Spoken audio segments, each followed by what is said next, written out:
Praise the lord. దేవుని ఘనమైన నామానికి వందనాలు. కూడిచిన అందరికి కూడా ప్రభు పెట్టి వందనాలు చెల్లిస్తున్నా. ఈ దినారాధన ప్రారంభించడానికి అందరూ కళ్ళు మూసుకున్నట్లయితే ప్రార్థన చేద్దాం.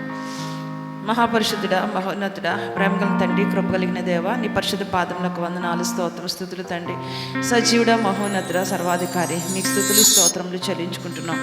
ఈ యొక్క తండ్రి పరిశుద్ధ దినాన ప్రభు పరిశుద్ధ మందిరంలో మేమందరం కూడి నాయన స్తుతించడానికి మాకు ఇచ్చిన అవకాశాన్ని బట్టి కృతజ్ఞతాస్తుతులు స్తోత్రములు చెల్లించుకుంటున్నామయ్యా. మీ ఆత్మలోనూ పరిశుద్ధాత్మ కృపతో మమ్మల్ని నింపి నడిపించండి తండ్రి. అయ్యా, ఆరాధన క్రమం అంతా మీకు మహిమకరంగా జరిగినట్లుగా నాయన సమస్తమును నాయన మాకు ఆశీర్వాదకరంగాను పరమ తండ్రి మీకు మహిమకరంగాను జరిగించుకోమని వేడుకుంటున్నాం. ప్రభు నీకు వందనాలు. రావాల్సిన బిడ్డలందరితోని మాట్లాడండి. అందరూ కూడా సకాలాన్ని రావడానికి నాయన మీరు నడిపింపును దయచేయమని అడిగి వేడుకుంటున్నాం. ప్రభు నీకు వందనాలు, స్తోత్రములు. పాటల ద్వారా మిమ్మల్ని స్తుతించడానికి కష్టపడుచుండగా మాకు కావాల్సినటువంటి ఆత్మీయ శక్తిని, బలాన్ని, శారీరక శక్తిని మీరు దయచేయండి. నీ నామానికి మహిమను చేకూర్చమని అడుగుచున్నాం. ప్రభు నాయన ఇదిగో తండ్రి మ్యూజిక్ ప్లే చేసిన బిడ్డలను అభిషేకించండి, నీ ఆత్మతో నింపండి. సౌండ్ సిస్టమ్ ఈ స్వాధీనంలో తీసుకోండి నాయన తండ్రి. ఇదిగో ప్రభా నాయన ఉత్తర ప్రత్యుత్తరాల్లోనూ స్తుతి ఆరాధనలో మీరు మహిమ పొందమని అడుగుచున్నాం. సాక్ష్యాల్లో మీరున్నవని వేడుకుంటున్నాం. అదేవిధంగా ప్రభా నీ దివ్యమైన వాక్కు వినడానికి మాకు తండ్రి నాయన పరము నుంచి నాయన నీ వాక్కును మాకు ఇచ్చి మాకు వినగలిగే చెవులు, గ్రహించే హృదయాన్ని దయచేయమని అడుగుచున్నాం. నాయన తండ్రి మీకు వందనాలు, స్తోత్రములు. ఇది నా ఆరాధన నా తండ్రి మీకు మహిమకరంగా మాకు తండ్రి ఆశ్చర్యంగా మార్చమని సర్వశక్తులు మీకు స్తుతులు వందనాలు చెల్లించుకుంటూ మీ సన్నిధిని మాతో ఉంచమని వేడుకుంటూ యేసే పరిశుద్ధ నామములో ప్రార్థన అడిగి వేడుకుంటున్నాం తండ్రి, ఆమేన్.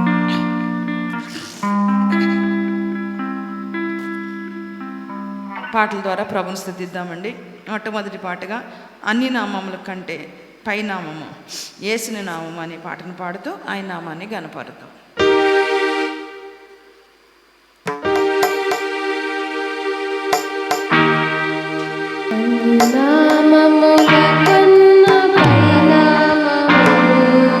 యేసుని నామము ఎన్ని తరములకైన ఘనపరచదగినది క్రీస్తేసు నామము. అన్ని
రెండవ పాటగా సాంగ్ నంబర్ 431 నీ వాక్యమే నన్ను బ్రతికించమన్న పాట పాడుకొని దేవుని మహిమపరుచుతాం.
రెండవ పాటగా ఎంత మధురం యేసుని ప్రేమ అన్న పాడుకొని దేవుని మహింపరచుతాం.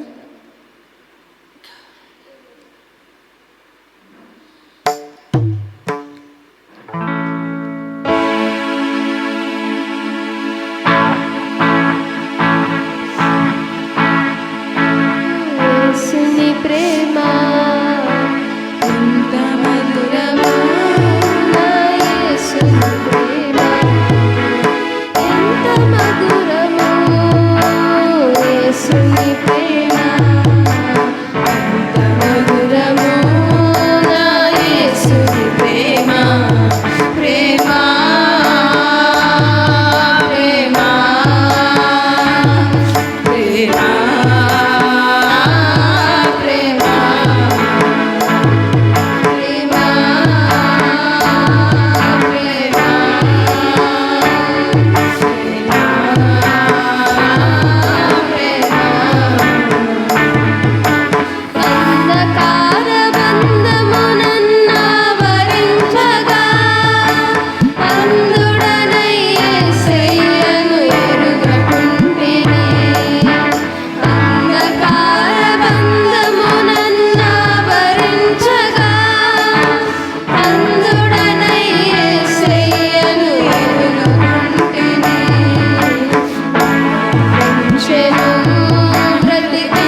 ఇంతవరకు దేవుడు మన కృప చూపించి ఆయన స్తుతించుకునే భాగ్యాన్ని మనకు అనుగ్రహించిన విధానాన్ని బట్టి ఆయనకి వందనాలు చెల్లిస్తున్నాం. ఈ సమయమందు కీర్తనని ఉత్తర ప్రత్యుత రీతిగా చదువుదామండి. కీర్తనలు 125, 126 వచనాలు చిన్నగా ఉన్నాయి కనుక 2 అధ్యాయాలు కూడా మనం ఉత్తర ప్రత్యుత రీతిగా చదవలసిందిగా మన మధ్య ఉన్నటువంటి బ్రదర్ సామెల్ గారిని దేవుని నామాన్ని బట్టి ఆహ్వానిస్తూ ఉన్నాం. 125వ కీర్తన, 126వ కీర్తన.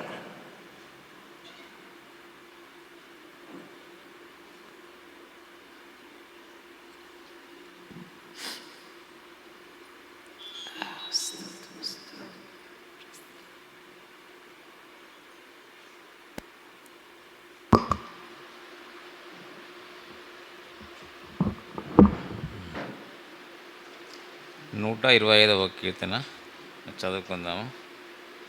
యెహోవా యందు నమ్మిక ఉంచువారు కదలక నిత్యం నిలుచు సీయోను కొండవలె నుందురు. యెరూషలేము చుట్టూ పర్వతములు ఉన్నట్లు యెహోవా ఇది మొదలుకొని నిత్యము తన ప్రజల చుట్టూ ఉండును.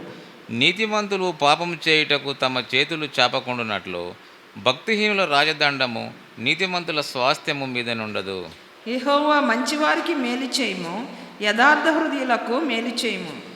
తమ సంకర త్రోవలకు తొలగిపోవు వారిని పాపము చేయు వారితో కూడా యెహోవా కొనిపోవును. ఇశ్రాయేలు మీద సమాధానముండును గాక. సియోనుకు తిరిగి వచ్చిన వారిని యెహోవా చెరలో నుండి రప్పించినప్పుడు మనము కలకని వారి వలె నుంటిమి. మన నోటి నిండా నువ్వుండెను, మన నాలుక ఆనందగానముతో నిండి ఉండెను. అప్పుడు యెహోవా వీరి కొరకు గొప్ప కార్యములు చేసినని అన్యజనులు చెప్పుకొనిరి. యెహోవా మన కొరకు గొప్ప కార్యములు చేసి ఉన్నాడు, మనము సంతోషభరితలమైతిమి. దక్షిణ దేశంలో ప్రవాహములు పారనట్లుగా యెహోవా చెరపట్టబడిన మా వారిని రప్పించుము.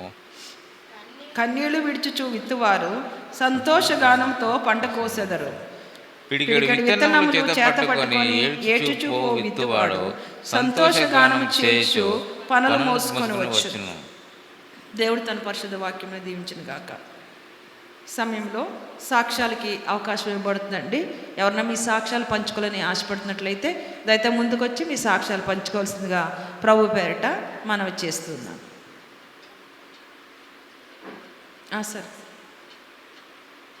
కూర్చొని చెప్తాను.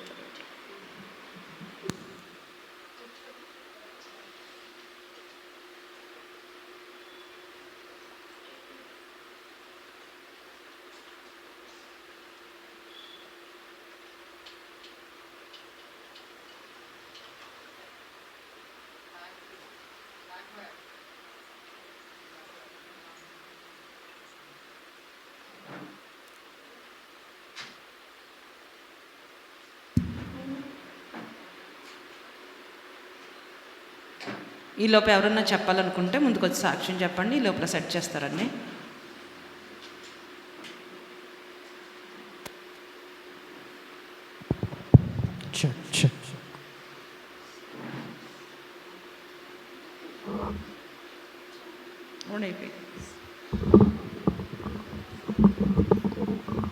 దేవుని నామానికి స్తోత్రం. మీ అందరికీ వందనాలు. ప్రేయర్ చేసిన మీ అందరికీ ప్రత్యేకంగా వందనాలు. మా మనవడు కంటి విషయంలో అలా ప్రేయర్ చేయమన్నాం కదా, దేవుని కృపను బట్టి కొన్ని రోజులు కళ్ళజోడు పెట్టుకుంటే సరిపోతుంది, తర్వాత తగ్గుతుంది సైట్ అన్నారంట. కొంచెం సైట్ ఉంది కంట్లో అన్నారంట. దేవుని కృపను బట్టి ఏమి ఎక్కువ ఇబ్బంది లేకుండా ఇందుని బట్టి దేవునికి స్తోత్రం. ఇంకా సుజాత గురించి కూడా నేను ప్రేయర్ రిక్వెస్ట్ చెప్పాను కదా, తను దేవుని కృపను బట్టి సన్నిధికి రావడానికి దేవుడు సహాయం చేశాడు. ఈ 2 విషయాల్లో దేవుడు కృప చూపించినందుకు దేవునికి ఎంతగా స్తోత్రాలు చెల్లిస్తున్నాను. ఈ సాక్ష్యం దేవుడు దీవించునుగా. ఆమేన్.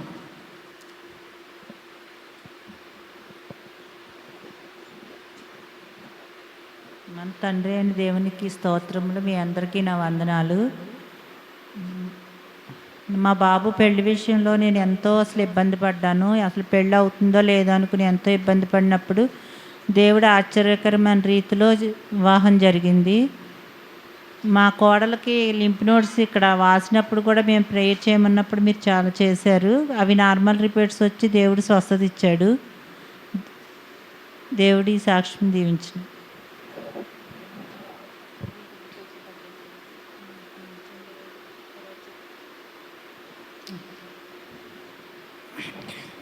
ఓకే.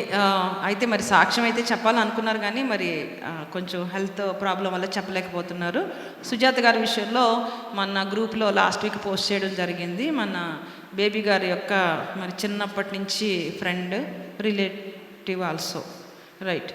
అయితే ప్రార్థన సహవాసులు ఉండేవారు. కొంచెం సిస్టర్ కొంచెం హెల్త్ బాగాలేదండి. అంటే బ్రెయిన్లో చాలా చిన్నది మైన్యూట్ క్లాట్ అది ఫామ్ అవడం వల్ల ఆమెకు కూడా కొంచెం ఇబ్బందికరంగా ఉన్నారు. కొంచెం భయపడ్డం. అది ఏదైనప్పటికీ కూడా ప్రార్థన వల్ల సమస్తము సాధ్యం కనుక మరి ప్రార్థన రిక్వెస్ట్ కోరుకుంటున్నారు. అదే చెప్దాం అనుకున్నారు, బట్ కొంచెం నిలబడి అంతసేపు చెప్పే ఓపిక లేక మరి దేవుడు చేసిన మేలును మాత్రం చెప్పి మరి ముగించడం జరిగింది. ఏదేమైనప్పటికీ మీ ప్రేయర్స్ అంతా కూడా కంటిన్యూ చేస్తారని వారి తరపున ప్రభు పేరిట మనవి చేస్తూ ఉన్నాను. ఇంకేమైనా సాక్ష్యాలు ఉన్నాయండి? లేకపోయినట్లే ముందుకు కొనసాగుదాం. రైట్. సంఘమంతా లేచి నిలబడినట్లయితే దేవునికి స్తుతి ఆరాధన చేద్దామండి. లేవగానే వాళ్ళందరూ కూడా దయచేసి నిలబడి మన 2 చేతులు పైకెత్తి మన హృదయాన్ని ప్రభు తట్టు తిప్పుకొని, ప్రభా వారమంతా మమ్మల్ని కాపాడారు నాయన. మా ఎలాంటి స్థితిగతుల్లో కూడా నాకు ప్రభ తోడై ఉన్నందుకు మీకు వందనాలు ప్రభా. నీ కృపకై స్తుతులు చెల్లించుకుంటున్నాం. మీ సన్నిధికై వందనాలు ప్రభా. నీ యొక్క దయకై వందనాలయ్యా. జీవితాల్లో చేసిన గొప్ప కార్యాలకై వందనాలయ్యా. మా బ్రతుకుని సరి చేయడానికి నేను ఇష్టపడుతున్నావు, నీకు వందనాలయ్యా. మమ్మల్ని బలపరచడానికి మీరు ఇష్టపడుతున్నారు, మీకు వందనాలు ప్రభా. మమ్మల్ని పోషించడానికి మీరు ఇష్టపడుతున్నారు, మీకు వందనాలు, స్తోత్రమయ్యా. మా ప్రతి విషయాల్లో కూడా మాకు సహాయం చేయడానికి ఇష్టపడుతున్నారు, మీకు వందనాలయ్యా. మీకు స్తుతులు తండ్రి, స్తుతులు నాయన, స్తుతులు దేవ. పరిశుద్ధుడా మీకు వందనాలు, స్తోత్రములు. మహోన్నతుడా మీకు వందనాలు, స్తోత్రములు. మహిమగల దేవా మీకు వందనాలు, స్తోత్రములు. సర్వశక్తిమంతుడా మీకు వందనాలు, స్తోత్రములు. సర్వాధికారి మీకు స్తుతులయ్యా, స్తుతులయ్యా, స్తుతులయ్యా, స్తుతులయ్యా. సర్వోన్నతుడా మీకు వందనాలు, స్తోత్రమయ్యా. సజీవుడా మీకు వందనాలు, స్తోత్రములు. మహోన్నతుడా మీకు స్తుతులయ్యా. అందరూ స్తుతి చెప్దామండి, అందరూ స్తుతి చెప్దాం. దేవుడి నుంచి సమస్తం పొందుకున్నవారు మౌనంగా ఉంటే దేవునికి మహిమ కాదు. దేవుడు చేసిన ప్రతి ఒక్క కార్యాన్ని బట్టి, మేలును బట్టి నోరు విప్పి గట్టిగా దేవునికి స్తుతి చెల్లించాలి. స్తోత్రం, స్తోత్రం, స్తోత్రం, స్తోత్రం, స్తోత్రం, స్తోత్రం. స్తుతి, స్తుతి, స్తుతి ప్రభా, స్తుతులు ప్రభా, స్తుతులు నాయన. మహోన్నతుడా మీకు వందనాలయ్యా. పరిశుద్ధుడా మీకు వందనాలయ్యా. ఘనమైన తండ్రి మీకు వందనాలయ్యా. అత్యున్నతుడా మీకు వందనాలయ్యా. అతి పరిశుద్ధుడా మీకే స్తోత్రం, స్తోత్రం, స్తోత్రం, స్తోత్రం, స్తోత్రం, స్తోత్రం, స్తోత్రం, స్తోత్రం, స్తోత్రం, స్తోత్రం తండ్రి. తండ్రి మీకు స్తుతులు నాయన. తండ్రి మీకు స్తుతులు నాయన. తండ్రి మీకు స్తుతులు నాయన. హల్లెలూయా. స్తోత్రం, స్తోత్రం, స్తోత్రం. తండ్రి ప్రేమించెదన్ అధికముగా ఆరాధింతున్ ఆశక్తితో. ప్రేమించెదన్ అధికముగా ఆరాధింతున్ ఆశక్తితో. మనసుతో పూర్ణ బలముతో ప్రేమించెదన్. పూర్ణ మనసుతో ఆరాధింతున్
ఆత్మను పరిశుద్ధాత్మ కృపతో నడిపింపును దయచే. ఇదిగో నాయన నీ వాక్యం ద్వారా నాయన మాతో మాట్లాడండి. నీ వాక్యాన్ని బట్టి మా హృదయాన్ని తెరవచేసి నాయన స్థిరపరిచి సిద్ధపరచమని అడుగుచున్నాం. నీ కృపలో నడిపించమని ఘనమైన మీ పాదములకు స్తుతులు చెల్లించుకుంటూ ఈ వారం అంతట్లో మమ్మల్ని కాపాడి మమ్మల్ని పోషించి నీ మందిరానికి సజీలకులో తీసుకుని వచ్చినందుకు మీ కృతజ్ఞతాస్తుతులు చెల్లించుకోండి. యేసయ్య శ్రేష్టమైన ఘనమైన నామంలో ఈ స్తుతి ఆరాధన సమర్పించుకుంటున్నాము తండ్రి. ఆమేన్. ఆమేన్.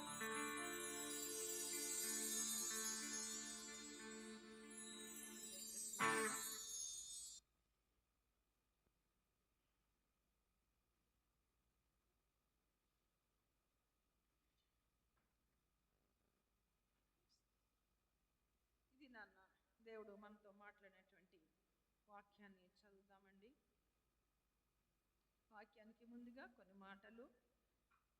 ప్రభు యొక్క వాక్యం సెలవిస్తున్నట్లుగా మనం మరి ఆయన ఏం చెప్తున్నారంటే, ప్రయాసపడి భారం మోసుకొంటున్న సమస్త జనులారా అని పిలుస్తున్నారు. రెండు చేతులు చాపి ప్రభు మనల్ని ఎలా పిలుస్తున్నారంటే, ప్రయాసపడి భారము మోచున్న సమస్త జనులారా. ఆ భారం ఏ భారమైనా అయి ఉండొచ్చు, ఎలాంటి భారమైనా కావచ్చు, కానీ దేవుడికైతే మాత్రం అసాధ్యమైనది ఏమీ లేదు. అందుకే ఇక్కడ వాక్యాన్ని ఒకసారి చూసుకొని ప్రార్థన చేసుకుని ముందుకు వెళ్దాం. మత్తయి సువార్త 11వ అధ్యాయము 28వ వచనాన్ని మనం చూసినట్లయితే, మత్తయి సువార్త 11వ అధ్యాయము 28వ వచనం. ప్రయాసపడి భారము మోసుకునిచున్న సమస్త జనులారా నా యొద్దకు రండి, నేను మీకు విశ్రాంతి కలుగజేతును. ఒకసారి ఈ మాటలు అందరం కలిసి చెప్దామండి. ప్రయాసపడి భారము మోసుకొనుచున్న సమస్త జనులారా నా యొద్దకు రండి, నేను మీకు విశ్రాంతి కలుగజేతును. ప్రార్థన చేసుకుని ముందుకు కొనసాగుతాం. మహాపరిశుద్ధుడా, సర్వకృపానిధిగా తండ్రి, మీ కొందనాలు స్తోత్రమయ్యా. సజీవుడా, అత్యున్నతుడా, మీ నామానికి లెక్కించలేని స్తోత్రములు స్తుతులు చెల్లించుకుంటున్నాం. ఇదిగో నాయన ఈ సమయం అందు నీ బిడ్డనే నేను ప్రవ్వా నీ బోరగా వాడబడాలని ప్రవ్వా నీ దివ్యమైన వాక్కును వెదచల్లాలని నిలబడి ఉండగా ప్రభు శిరసించరి పాదం వరకు నన్ను మీ స్వాధీనంలో తీసుకోండి. నన్ను పరిశుద్ధపరచండి, పవిత్రపరచండి, శక్తితో నింపండి నాయన. నీ వాక్యమును వివరించుటకు నాయన మా జ్ఞానం సరిపోదయ్యా. నీ వాక్యాన్ని వివరించడానికి నాయన మా శక్తి సరిపోదు తండ్రి. నా ప్రియ ప్రవ్వా మీరే నా తండ్రి నాతోని మాతోని మాట్లాడమని అడుగుచున్నాం. ఎన్నో రకాలైనటువంటి భారాలు మోసుకుంటున్న వారం ప్రవ్వా, ఈ భారాలన్నిటి నుంచి నాయన విడుదల పొందుకోవాలంటే అది కేవలము నాయన నీ దయ నీ కృప మాత్రమే గనుక అటు దయను కృపను పొందుకునేవారుగా ఈ దినాన మమ్మ మార్చబడ్డానికి నీ వాక్కు ద్వారా మాతో మాట్లాడి నడిపించమని అడుగుచున్నా. నన్నైతే మరుగుపరచండి నాయన, నీ ఆత్మశక్తితో నింపండి, ఏడంతుల ఆత్మశక్తితో నింపి నీ కృపా చిత్తాన్ని నాకు దయచేయమని, ఏ హృదయానికి ప్రభు ఎటువంటి వాక్యము కావాలో ప్రభు అనుగ్రహించి నాయన మీరు మహిమ పొందమని శిరస్సును చరిపాద వరకు నన్ను కడగమని మీకు అప్పగించుకుంటూ సమర్పించుకుంటూ నా ప్రభును సర్వకృపానిధి అనేటువంటి యేసే పరిశుద్ధ నామములో ఈ ప్రార్థన అడిగి వేడుకుంటున్నాం తండ్రి. ఆమేన్. ఈ యొక్క వాక్యాన్ని చదవబడిన వాక్యాన్ని మనం చూస్తే కనుక భారము అని అంటే మనం చూస్తే కనుక చాలా విషయాల్లో పరిశుద్ధ గ్రంథంలో సంబంధించి ఎన్నో పోస్టులు వస్తూ ఉంటాయి, వాట్సాప్ పోస్టులు కానీ అవి వాక్యాలతోటి కదా. దానిలో భారము అని అంటే ఏం కనిపిస్తూ ఉంటుందంటే, మనిషి ఏమో చిన్నగా ఉంటాడు, వాళ్ళ పైన పెద్ద రాయి ఉంటూ ఉంటుంది. అది మోయలేక మోస్తుంటే యేసు ప్రభు వారు ఆయన చెయ్యి వేసినప్పుడు వాళ్ళు నిలబడి నిట్ట నిలువుగా నిలబడి మోస్తూ ఉండడం అనేది చూస్తూ ఉంటాం. నీ భారం యెహోవా మీద మోపమని వాక్యం ఉంటూ ఉంటుంది. లేదు ప్రయాసపడి భారం మోసుకున్న జనులారా నా వద్దకు రండి అని ఉంటుంది. ఇలా మనం చూస్తుంటే ఎన్నో భారాలు మనిషి మీద ఉన్నాయి. ఇప్పుడు మనం ఇక్కడ కూడిన మన అందరికీ ఒకటే భారం ఉందని ఎవరన్నా చెప్పగలరండి? ఒకటే భారం ఉందా మనందరికీ? లేదు. మీ భారం వేరు, మీ భారం వేరు, మీ భారం వేరు, నా భారము వేరు. అది ఎలాంటి భారమైనా ఎలాంటి మనుషులైనప్పటికీ కూడా ఆ భారం ఎవరైతే మోస్తున్నారో మీరు నా యొద్దకు వస్తే నిజముగా ఏం చేస్తానని చెప్తున్నాడు దేవుడు అంటే, ఆ భారాన్ని తీసి ఆయన విశ్రాంతిని కలుగజేస్తాను అని చెప్తా ఉన్నారు. ఏం చేస్తాడండి? విశ్రాంతిని కలుగజేస్తాను అని చెప్తున్నాడు. ఆ భారము ఒకవేళ శ్రమలే కావచ్చు, నిందలే కావచ్చు, ఎలాంటి రకాలైన బాధలే కావచ్చు, లేదంటే అవమానాలే కావచ్చు, లేదు అనంటే రోగాలు కావచ్చు, శాపాలు కావచ్చు, లేదు వ్యసనాలు కావచ్చు, లేదంటే పాపము కావచ్చు, అప్పులు కావచ్చు, ఏ భారమైనా కూడా దాన్ని తుడిచివేసి తీసివేసి మనకి విశ్రాంతి ఇవ్వగల సర్వశక్తిమంతుడు ఎవరండి? మనం నమ్ముకున్నటువంటి మన యేసయ్య. ఆయన ఎవరండి? సృష్టికర్త. ఎలాంటి పరిస్థితినైనా మార్చగలిగే శక్తి ఎవరికి ఉందంటే ఆయనకే. ప్రార్థన ఏం చేస్తుందటండి? పరిస్థితులను మారుస్తూ ఉంటుంది. ఆ ప్రార్థన ఎవరికి చేయాలి? మనుషులకా దేవునికా? దేవునికి చెయ్యాలి. చేసినప్పుడు ఆయన ఏం చేస్తాడంటే ఆ భారమంతా తొలగించంట ఆయన ఏం చేస్తాడండి? విశ్రాంతిని దయచేస్తానని చెప్తున్నారు. ఏం దయచేస్తాట? విశ్రాంతి. మనందరిలో ఎవరికి అధికమైన విశ్రాంతి ఉందో చెప్పండి. 100% విశ్రాంతి పొందుకునే వాళ్ళు ఎవరన్నా ఉన్నామా ఇక్కడ? ఇంక్లూడింగ్ మీ ఎవరు కూడా లేరు కదా. విశ్రాంతి అంటే ఏమనుకుంటారంటే బాగా నిద్రపోవడం అనుకుంటారు. కాదు కాదు, దీనికి విశ్రాంతి కావాలి, దీనికి విశ్రాంతి కావాలి. దీనికి విశ్రాంతి అంటే పోతాం అనుకోండి, ఇంకా అది సమస్య లేదు. అయితే ఈ విశ్రాంతి అనేది ఎలాంటిది అని అంటే ఆయన్ని మాత్రమే స్తుతిస్తూ ఆయన వాక్యాన్ని ధ్యానిస్తూ ఆయనలో దివారాత్రము ధ్యానిస్తూ ఉన్నప్పుడు ఆనందం ఉంటుంది చూసారా, అది విశ్రాంతి. ప్రతి విషయంలో కూడా ఆయన మార్గంలో నడిపించడానికి ఆయన ఒక మార్గం చూపిస్తాడు చూసారా, అది విశ్రాంతి. వితౌట్ ఎనీ కన్ఫ్యూజన్ అనమాట. ఇదిగో ఇదే త్రోవ నడువు అని చెప్తే నడవగలిగే మనసు మనకున్నప్పుడు మనకు విశ్రాంతి. నడవలేని మనసు ఉన్నప్పుడు, నిరీక్షణ లేనప్పుడు అది అవిశ్రాంతి కదా. ఈ అవిశ్రాంతి అనేది ప్రభు ఇచ్చిందా మనం క్రియేట్ చేసుకుందా చెప్పాలండి? మనమే క్రియేట్ చేసుకుంటాం కదండి. ఈ అశాంతి కానీ అవిశ్వాసం అని కానీ ఎక్కడ బైబిల్లో లేవయ్యి. నీకు దేవుని నుంచి అవిశ్వాసం వస్తుంది అనేది లేదు. దేవుడు ఎక్కడ కూడా అవిశ్రాంతి అని కానీ అవిశ్వాసం అనేది కానీ నిరీక్షణ లేని స్థితి కానీ దేవుడు ఎక్కడా కూడా ఇవ్వరు. ఆయన ఇచ్చేవన్నీ ఏంటి?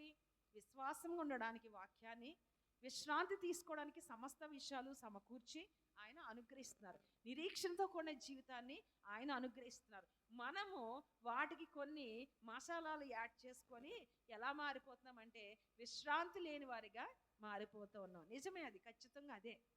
ఎందుకనంటే మనకున్న పరిస్థితులు, మన చుట్టూ ఉన్నటువంటి ఇబ్బందులు అలా మనల్ని మార్చేస్తున్నాయి. కానీ దాన్ని జయించే శక్తి ఆయన వాక్యం ద్వారానే మనకే వస్తుంది అనేది అది నిత్య సత్యం.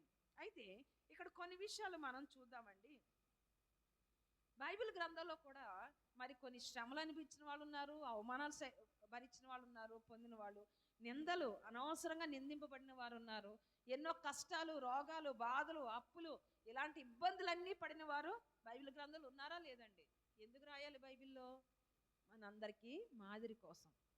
కష్టాలు పడ్డం అనేది తప్పు కాదు, కష్టాలు పడ్డం అనేది తప్పు కాదు, శాపం కాదు. కానీ దాని తర్వాత వచ్చేది ఏదో ఆయన ఇవ్వడం కోసం, కొంత నిరీక్షణ మనలో పెంచడానికి, కొంత విశ్వాసం మనలో పెంచడానికి, కొంత ధైర్యం మనలో పెంచడానికి ఆయన ఏం చేస్తుంటే కొన్ని మార్గాల గుండా మనల్ని నడిపిస్తూ ఉంటాడు. ఇనీషియల్గా అది అప్ అండ్ డౌన్స్ కావచ్చు, లేదంటే ముళ్ళతుప్పలు కావచ్చు, లేదంటే అగ్ని నిప్పులు కావచ్చు, లేదంటే లోతైన నీళ్లు కావచ్చు. కానీ దానిలో వెళుతూ ఉన్నప్పుడు మాత్రం ఆయన కృప మనల్ని విడిచిపోదని ఆయన చెప్తా ఉన్నాడు. ఏమని? జనముల్లో నడిచినా నీవు మునిగిపోవు, అగ్ని మీద నడుస్తున్నా అవి నిన్ను కాల్చవు. కానీ మన ఫీలింగ్ ఏంటి ఇక్కడ? కాల్చబడకపోతున్నా నేను నిప్పు మీద నడుస్తున్నా, అగ్నిలో నడుస్తున్నా. ఇది మనకి నిరీక్షణని పోగొడతా ఉంటుంది అనమాట. ఇదే మనకు జరిగేది. ఇక్కడ ఎన్నో శ్రమలు అనుభవించిన వాళ్ళు ఉన్నామండి. మ్యాక్సిమం అందరూ చాలా చాలా ఫేస్ చేసేస్తాం. దేంట్లోనే మనం నాశనం అయిపోయామా చెప్పండి ఒకసారి ఏండి? పోనీ స్టూడెంట్స్ దగ్గర నుంచి మొదలెడదామా, చిన్నపిల్లల దగ్గర నుంచి మొదలెడదాం. పోనీ ఎన్నో రకాలైన అనారోగ్యాలు, బాధలు, ఇబ్బందులు అలాగే ఉంచేశాడో దేవుడు? లేదు.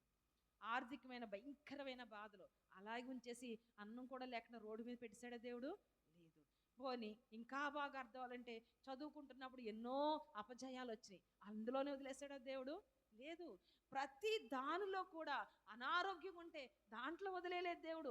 నడిపిస్తా నడిపిస్తా నడిపిస్తా ముందుకి ఆయన మనల్ని నడిపిస్తా ఉన్నాడు.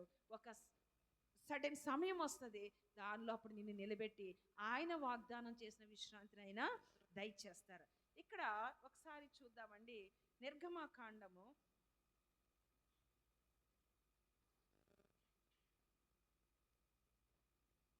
1వ అధ్యాయము 11 నుంచి కొన్ని వచనాలు చదువుదాము. నిర్గమకాండము 1వ అధ్యాయము కాబట్టి ఆ, అవును. ఆ, ఆ.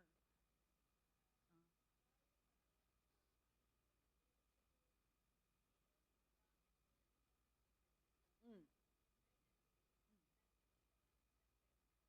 ఉమ్, అవును. ఉమ్, ఆ, ఆ. ఆ ఐగుప్తీయులు కఠినముగా సేవ చేయించుకునేది. వారు ఇశ్రాయేలు చేత చేయించుకున్న ప్రతి పనియు కఠినముగా ఉంది. వారు జిగటమంటి పనిలోను, ఇటుకల పనిలోను, పొలములో చేయి పనిలోను కఠిన సేవ చేయించి వారి ప్రాణములను విసికించిరి. ఎవరండి వీళ్ళు? ఐగుప్తీయులు. ఏం చేస్తున్నారట? ఇశ్రాయేలుని భయంకరమైన విధంగా శ్రమ పెట్టేస్తా ఉన్నారంట. ఎంత భయంకరమైనటువంటి శ్రమ వాళ్ళు పొందుకున్నారు అనంటే భారమైన జీవితం వాళ్ళది కదండి. ఇశ్రాయేలుది ఏమైపోయిందండి? మళ్ళీ ఇశ్రాయేల్ ఎవరండి? యాక్చువల్గా చెప్పాలంటే ఇశ్రాయేల్ ఎవరు? దేవుని యొక్క ప్రజలు. దేవుని యొక్క చిత్తానుసారము ఆయన చెప్పినటువంటి అబ్రహాముతో మాట్లాడిన మాట ప్రకారము ఈ ఇశ్రాయేలుకి ఎన్ని సంవత్సరాలు ఈ దాస్యత్వము 400 సంవత్సరాలు కూడా ఈ దాస్యత్వం వస్తుందని దేవుడు ఆల్రెడీ ఎవరికి చెప్పారండి? అబ్రహాంకే చెప్పారు. అదేవిధంగా ఈ ఇశ్రాయేల్ అందరూ ప్రేమించబడి దేవునితో ప్రేమించబడిన ఇశ్రాయేలు ఐగుప్తులో ఏమైపోతున్నారండి? ఇప్పుడు కఠిన దాస్యంలో ఉన్నారు. మరి కఠిన దాస్యంలో ఉన్నటువంటి వీళ్ళ యొక్క జీవితాల్లో వీళ్ళు ఏమనుకోవాలండి? మోస్తున్న భయంకరమైన భారము, వేదన, శ్రమ దానిలోనే కూరుకుపోయి అలాగే ఉండిపోలేదు. కానీ ఒక జనాంగము లేచి ఏం చేశారండి? దేవునికి మొరపెట్టారంట. ఏమని? యెహోవా తండ్రి మాకు విడుదల దయచేయని. అయితే దేవుడు వాళ్ళ మొర వినకుండా ఉండిపోయాడండి? లేదు. ఎవరిని పంపించాడు? వారిని విడుదల కోసం మోషేని పంపించాడు. వీరి నిరీక్షణ కానీ మనకి తెలిసిన విషయమే కదా. మోషే గురించి తల్లి ఏం చేసింది? అయ్యా ఇదిగో మనం ఇక్కడి నుంచి వచ్చిన వారము కాదు, ఇక్కడ పుట్టిన వారము కాదు, మనందరం ఎవరంటే దేవుని ప్రజలము. మన దేవుడు ఎవరో తెలుసా? యెహోవా దేవుడే. ఆయన ఏదో ఒక రోజుని మనకి విడుదల అనేది దయచేస్తాడు. అప్పుడు మనం ఇక్కడి నుంచి వెళ్ళిపోతాం. ఆయన వాగ్దానం చేసినటువంటి వాగ్దాన దేశానికి మనం వెళ్తామని ఆ తల్లి చిన్నతనం నుంచి ఎవరికి బోధిస్తూ ఉందే? మోషేకి బోధిస్తూనే ఉంది.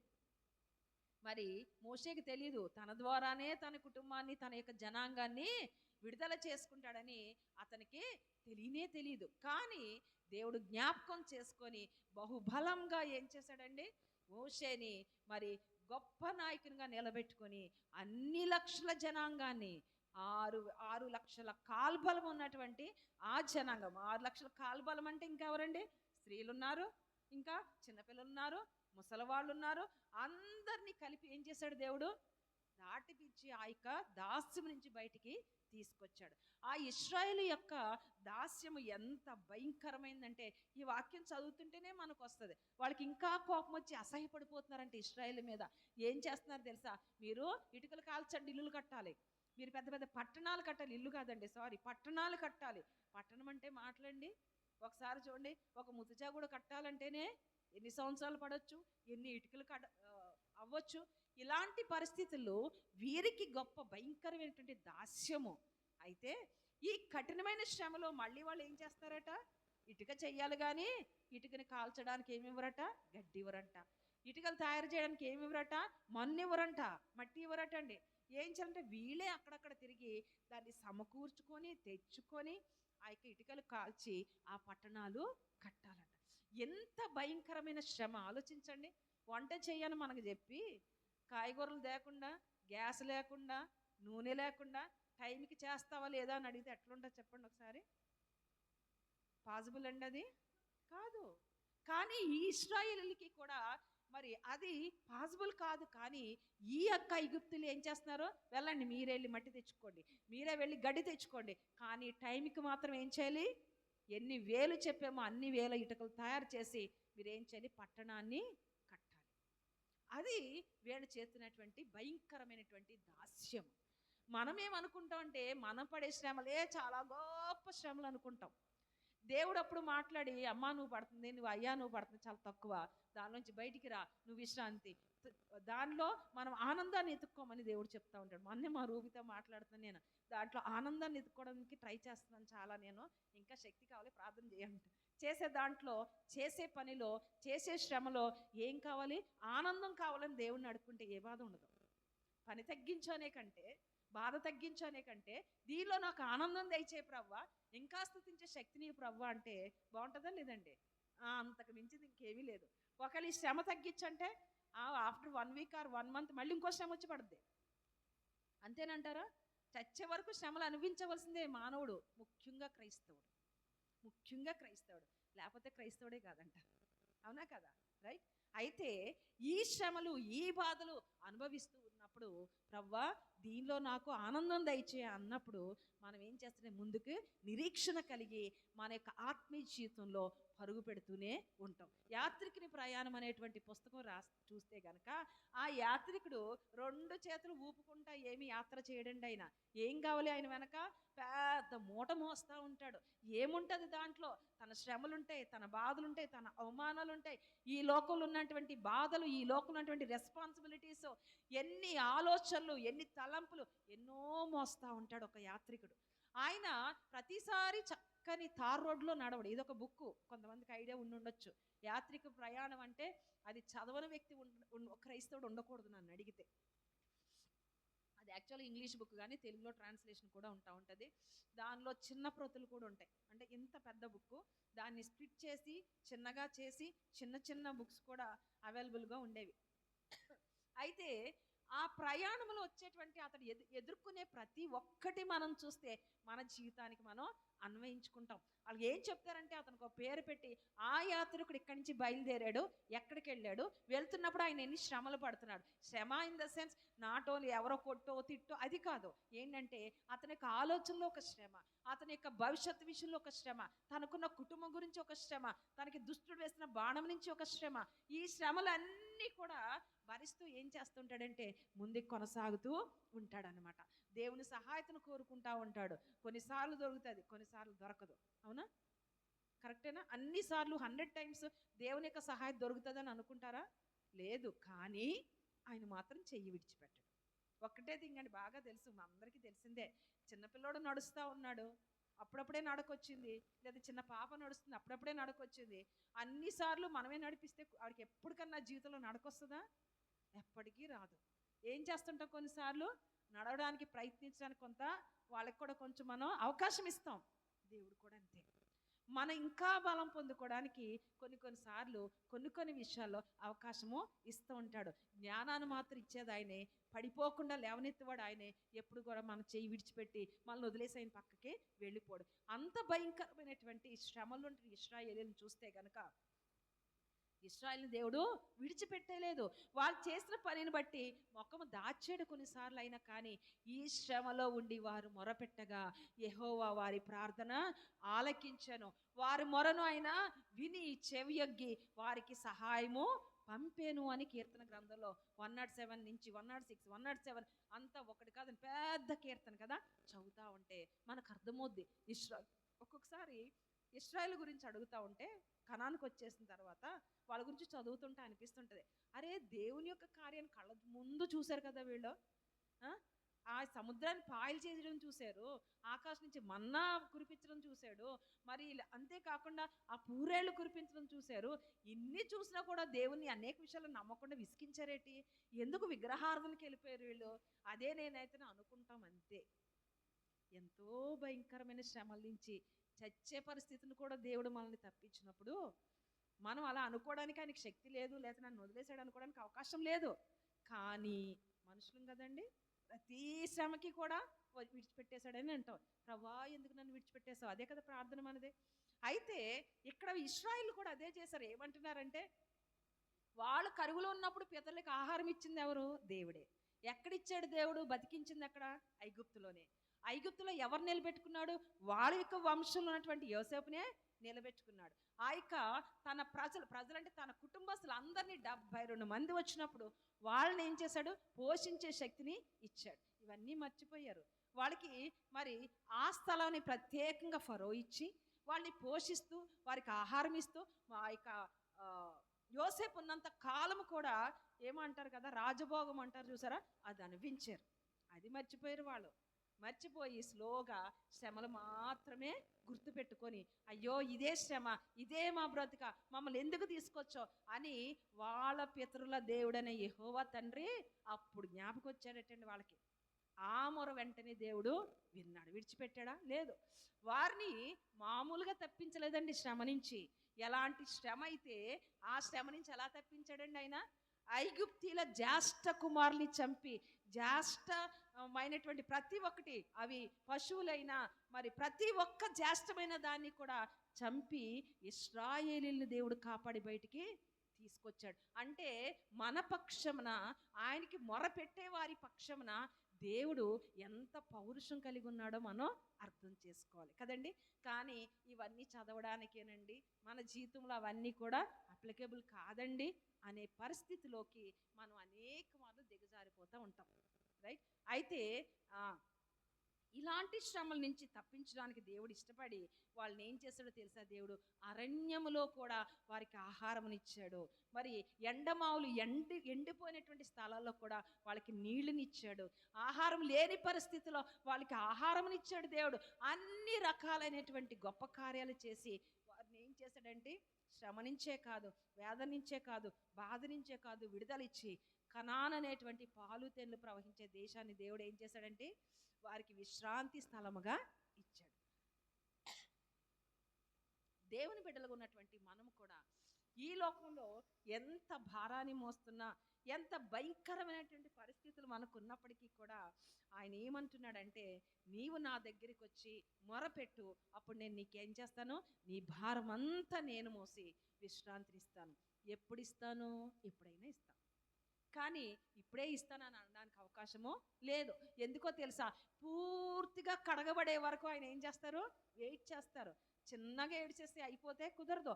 పూర్తిగా కడగబడాలి, పూర్తిగా కడగబడాలి. అన్ని రకాలుగా కడగబడినప్పుడు, నువ్వు శుద్ధీకరింపబడినప్పుడు నీ యొక్క పాత్ర ఏమవుతుందండి?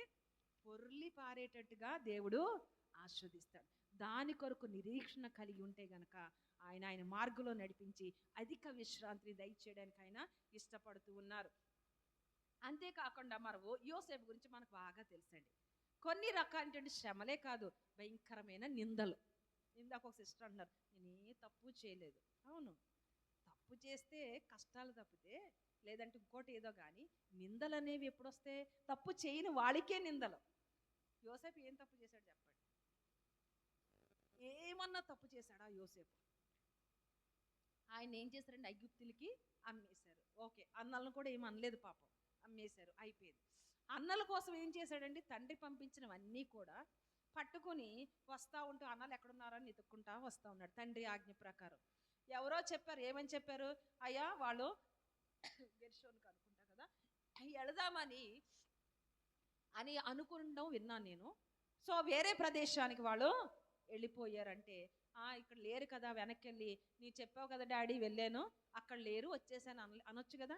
చిన్నపిల్లోను కదా, నేను అంత దూరం మళ్ళీ ఏమి నడవాలి అనొచ్చు కదా. అనలేదు. అక్కడి నుంచి విన్న మాట ప్రకారం మళ్ళీ అన్నదమ్ములను ఎత్తుక్కుంటా వెళ్ళాడు. ఎందుకు? వారికి ఆహార వస్తువులు ఇవ్వాలి, వాళ్ళ క్షేమాన్ని చూసి మళ్ళీ ఏం చేయాలి? తండ్రికి చెప్పాలనే ఆ తండ్రి ఆజ్ఞ ప్రకారం ఏం చేస్తున్నాడంటే అతడు మరలా ఇంకా కొంచెం దూరం నడుచుకొని వెళ్ళాడు. వెళ్ళిన తర్వాత మరి మంచి ఎదురైందా, చెడు ఎదురైందండి యోసేపుకి. తను మంచి చెడు చేస్తున్నాడు, కానీ చెడు ఎదురైంది. అక్కడతో ఆగిపోయిందా? వాళ్ళ అన్నలు ఏం చేశారండి? చంపేద్దాం అనుకున్నారు. మళ్ళీ తీసుకెళ్ళి ఏం చేశారు? ఐగుప్తులకి అమ్మేశారు. ఐగుప్తులు ఉన్నప్పుడు కొన్ని నాళ్ళు అతని పరిస్థితి బాగుంది. ఎవరి దగ్గరికి అమ్మేశారు? పోతీఫర్ ఇంటికి పనికి వెళ్ళాడు. అక్కడికి తన పరిస్థితి, తన యొక్క వేదన అయిపోయిందా? ఫుల్ స్టాప్ పెట్టబడిందా? లేదు, ఇంకా ఎక్కువ వేదన వచ్చేసింది. ఏం చేశాడండి? అక్కడికి వెళ్ళిన తర్వాత మరి ఈ యొక్క పోతీఫర్ భార్య తను ఇబ్బంది పాలు చేసినప్పుడు తాను న్యాయముగా దేవుని కొరకు పరిశుద్ధుడిగా నిలబడినప్పటికీ కూడా అక్కడ వచ్చిన నిందేంటండి? ఆమెనే ఇతడు ఏదో చెయ్యబోయాడని నిందొచ్చి ఏం చేశారు? జైలు పాలు చేశారు. దేవుని విడిచిపెట్టాడా? లేదు. దేవుడు ఖచ్చితంగా ఏమిస్తాడు అతనికి? అతని ఇచ్చినటువంటి దర్శనము కలల రూపంలో దేవుడు మాట్లాడాడు చూసారా? అదే అతడికి విశ్రాంతి. విశ్రాంతి కోసం నిరీక్షణతో ఇంకా కూడా పరుగు పెడుతున్నాడు. జైల్లో ఉండి కూడా ఏం చేస్తున్నాడు? ప్రవ్వా, అప్పుడు నాకు ఇలాంటి దర్శనాన్ని ఇచ్చావు కదా, అప్పుడు ఇలాంటి దర్శనాలు ఇచ్చావు కదా, ఆ దర్శనం కొరకు నేను నిరీక్షణ కలిగి ఉన్నా. నీవిచ్చిన వాగ్దానం ఎప్పుడో నెరవేరుతుంది కదా, దాని కొరకు నిరీక్షణ కలిగి ఉన్నా.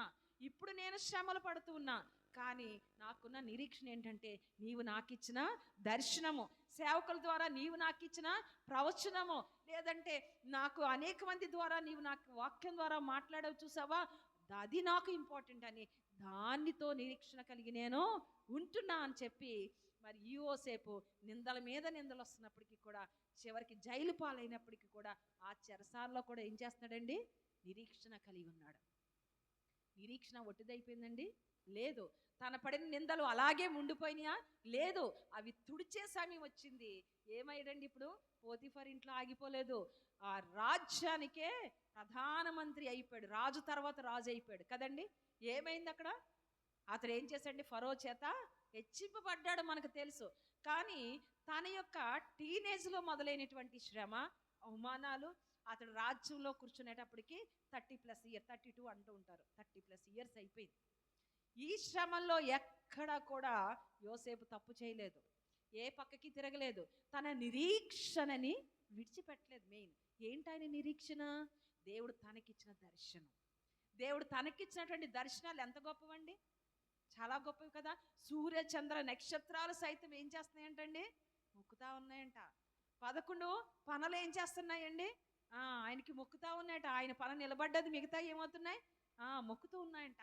ఈ దర్శనాలను పట్టుకొని, అప్పుడు ఆ దర్శనం ఇచ్చావు కదా ప్రభా, చేస్తావు, ఎప్పుడో చేస్తావు. ఏడ్చుంటాడు మనకులాగే, బాధపడి ఉంటాడు మనలాగే, ఏంటి బాధ అనుకుని ఉంటాడు, దేవునితో అయినా కూడా తన దర్శనాలు పట్టి నిరీక్షణ కలిగి ఉన్నాడు. ఏ తప్పు కూడా తను చేయలేదు, ఆలోచనలో కూడా తప్పు చేయలేదండి. ఎవరండి? యోసేపు. ఎంత నిందలు వచ్చినప్పటికి కూడా దేవుని నుంచి వెనక్కి వెళ్ళలేదండి యోసేపు. దానికి ప్రతిఫలముగా దేవుడిచ్చినటువంటి ఆ విశ్రాంతి అనేటువంటి వాగ్దానాన్ని పొందుకున్నాడు ఈ యొక్క యోసేపు. ఎందుకో తెలుసా? తన భారం అంతటిని ఏం చేశాడండి? ఆయన మీద మోపాడు. ఆయన చూపించిన నిరీక్షణ, ఆయన చూపించిన దర్శనం ప్రకారము తన జీవితాన్ని కొనసాగిస్తూనే ఉన్నాడు. అలాంటి యోసేపు వంటి గొప్ప శ్రమలు మనకేమీ రాలేదు. ఇశ్రాయేల్ లాంటి భయంకరమైన శ్రమలేమి మనకి రాలేదు. మనకొచ్చే చిన్న శ్రమల్లోనే మనం ఏం చేస్తూ ఉంటామండి? ఇంకా మామూలుగా ఉండదు దేవునితో ఫైటింగ్.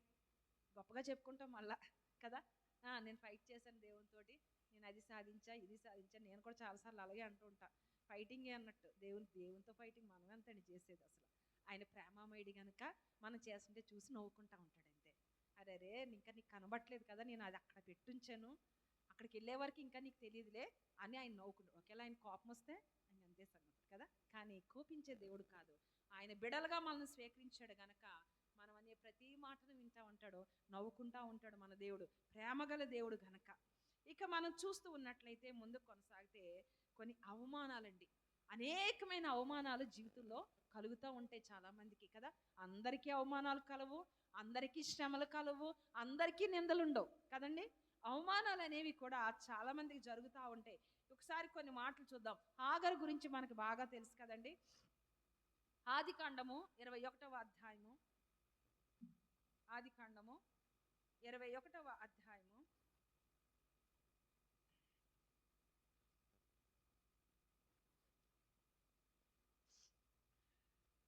10వ వచనం చూస్తే,